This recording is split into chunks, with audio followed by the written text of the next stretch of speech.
Salut à tous les amis, j'espère que vous allez bien. On se retrouve aujourd'hui pour une nouvelle vidéo, mardi 15 juillet. Il y a pas mal d'informations, ça fait quelques jours que je n'avais pas sorti de vidéo parce que c'était un peu inutile de revenir sur les mêmes éléments. Là, il y a quand même des choses, on va dire nouvelles entre guillemets, donc on va pouvoir les évoquer, que ce soit le dossier Marc-André Ter Stegen, où là hier j'ai pu apporter sur mon compte Twitter d'autres éléments. On va également évoquer de manière générale le mercato et plein d'autres choses. Alors c'est parti. On y va. Alors, il s'est passé quoi? Alors, hier, le FC Barcelone a repris officiellement l'entraînement. Vous l'avez vu avec énormément de photos. Et évidemment, il y a un joueur qui était particulièrement attendu, c'est Marc-André Ter Stegen.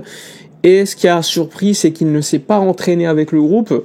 Il s'est entraîné en solitaire en gymnase, que ça soit donc hier à la reprise, mais également ce matin. À voir si cet après-midi, ça sera également le cas. Mais Marc-André Ter Stegen n'est clairement pas avec le groupe, ce qui évidemment questionne les observateurs et les suiveurs du FC Barcelone. Alors, tu as la version, on va dire, officielle qui explique que tout simplement c'est pour reprendre petit à petit l'entraînement. Et d'autres qui vont te dire que c'est parce que il y a eu, on va dire, une discussion avec Hansi Flick vendredi dernier qui était très active, très vive entre les deux. Donc à voir. Mais en tout cas, il ne s'est pas entraîné avec le groupe. Le FC Barcelone lui a déjà notifié qu'il n'allait pas jouer cette saison avec le club. Il ne sera pas titulaire en tout cas. Flick lui a expliqué sa situation. Le joueur à ce moment-là expliquait qu'il sera déterminé à rester, mais son agent commence, on le sait, à chercher des endroits où le joueur pourrait jouer tout simplement en cas de départ du Barça. Évidemment, tu as toujours cette volonté du joueur Ter Stegen de rester, mais l'agent, qui est quand même son représentant, commence à regarder le marché, parce qu'il sait que en cas de changement de décision par Ter Stegen, il faudra être prêt. Sachant que, je le rappelle, c'est une année pré-Coupe du Monde, donc nécessité de jouer. Neuer n'est plus là, et Nagelsmann l'a dit en conf de presse, si Ter Stegen est mon titulaire, il devra quand même jouer lors de la saison. Donc c'est quand même un élément très important. Et en ce sens, on le sait, plusieurs clubs se sont déjà informés. Galatasaray, qui pour l'instant regarde un petit peu le marché des gardiens, que ce soit Ederson de Manchester City, mais pas que, ils sont déjà venus aux nouvelles pour Marc-André Ter Stegen. Il y a également donc l'AS Monaco, qui est venu aux nouvelles, mais il y a également d'autres clubs, que ce soit en Angleterre ou autres, notamment en Arabie Saoudite. Donc c'est quand même un dossier qu'il faudra suivre, parce que Ter Stegen a un salaire énorme, un salaire franchement surprenant même, qui est dû au fait que lorsqu'il prolonge constamment, eh bien, il aide le club entre guillemets pendant une année, 2 années, puisque son salaire baisse à ce moment-là, puis sur les années suivantes, il récupère ce qu'il a entre guillemets pas gagné lors des premières saisons. Ce qui fait que là, on arrive dans une saison où il récupère, et donc c'est assez élevé, et en ce sens, le club souhaite faire partir Marc-André Ter Stegen également pour cela, sachant qu'ils ont déjà recruté Johan Garcia. Alors on parle quand même d'un salaire le plus élevé de l'équipe, plus que Lewandowski qui gagne 26 millions d'euros bruts annuels. C'est pour vous dire l'importance pour le club de faire partir l'Allemand. On le sait, vu le salaire du gardien, il est très peu probable qu'il accepte de quitter le club via un transfert, parce que ça signifierait qu'un autre club lui offre plus, et ça c'est très peu probable.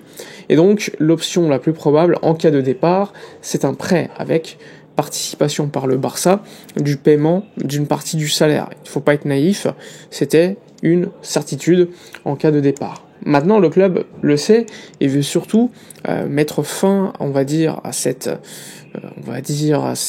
au fait qu'il y ait des gros salaires dans l'équipe. Lewandowski quittant le club la saison prochaine, la masse salariale va continuer de baisser. Et donc le club, avec la prolongation prochaine de Jong, son salaire va baisser.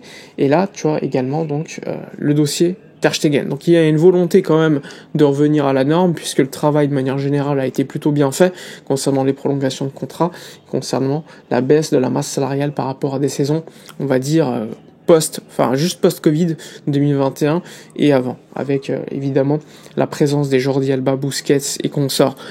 Voilà, donc le travail continue d'être fait et le Barça veut également continuer à prolonger des joueurs. Hier, l'agent de Jules Koundé était en réunion avec Deco pour avancer sa prolongation de contrat, mais c'est pas le seul joueur que le club veut prolonger lors de cette saison. Il y a également Eric Garcia, sans oublier Ferran Torres. Donc ça continue de travailler pour les prolongations. Maintenant, nous, ce qu'on souhaite en tant que supporters, c'est également que ça travaille en termes de recrues. Parce que c'est quand même le plus important.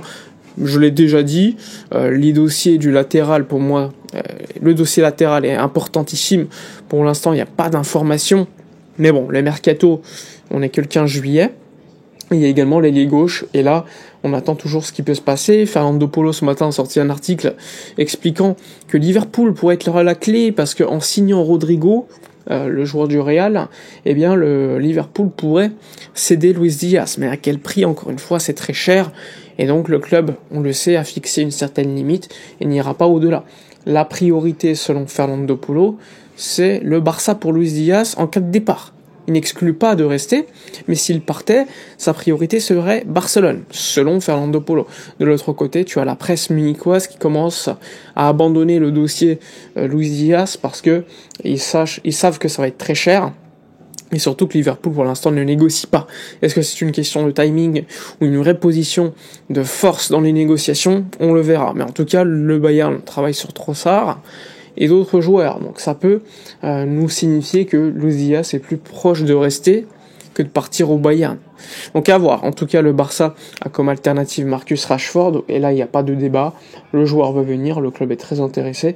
Maintenant, ce sera une question de timing et de gestion avec Manchester United. Le club, pour l'instant, n'étant pas soumis à la règle du 1 pour 1, il faudra patienter quasiment un mois, eh bien, n'est pas pressé pour régler ce dossier et agira en conséquence à ce moment-là, ou peut-être juste avant, mais en tout cas, il y a du temps, donc ils se disent on essaie de prendre Luis Diaz, et si on n'arrive pas, on verra d'autres alternatives, que ce soit Rashford ou autre. En tout cas, voilà ce qui se fait au niveau du club. Il y a eu également l'officialisation hier du départ de Pablo Torre pour Majorque, 5 millions d'euros, il lui restait un an de contrat, je le rappelle, plus 50% à la revente pour le Barça, sachant qu'il y avait également une option de rachat dans le contrat pour le Barça, donc c'est plutôt positif, permettre de jouer à Majorque et surtout de rester en Liga, ce qui est plutôt pas mal pour lui.